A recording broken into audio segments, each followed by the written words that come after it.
The HQ Avante has a low bobbin estimator, and there's you can see right here these two, this 0, 0. Well, this has to do with that low bobbin estimator. So as we press the More button, it takes us to another screen with more functions, and the first function that we have is the low bobbin. The HQ Avante includes a low bobbin capability, so you can estimate how soon your bobbin thread will run out.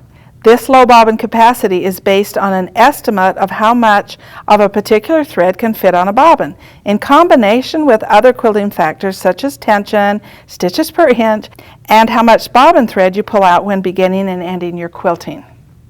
So to estimate how much thread is on a bobbin, place a full bobbin in the machine, and under the heading Bobbin Thread Capacity, press the Record button.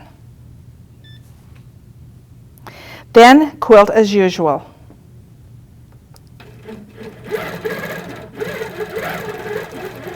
You can see on the front screen it says Record, and as I'm quilting it is recording how much thread I am using.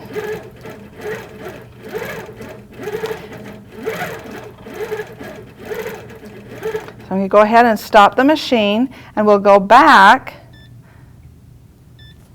And we didn't stitch much, but you can see that it said that I used a unit of 0.7. And so if I stitched out a whole bobbin, and it would be maybe 130, then I would probably back off that maybe 10 numbers.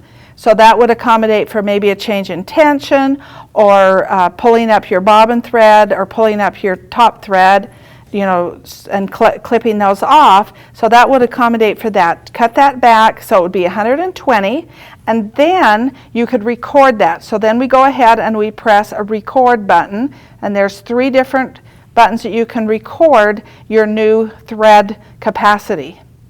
So I'll go ahead and record that. Now that's not a very big number, but if I'd had, you know, a larger number in there, then I could put in a new bobbin.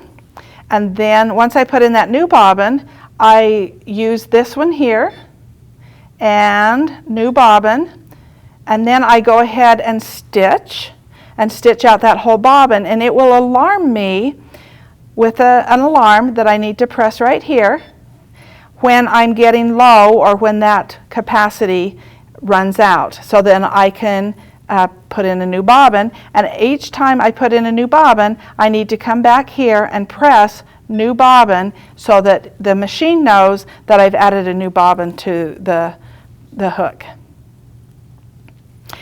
As you can see, there are 3 different threads that I can record, and you can overwrite those. If you have another thread, you can put that in and record again, and then put that in again. But now you know that if I'm using a 40 weight thread, it might be this button. If I'm using a 60 weight, it might be this button. If I'm using a silk that's 100, it might be a higher number, which it would be a higher number. So the finer the thread, the higher the number would be.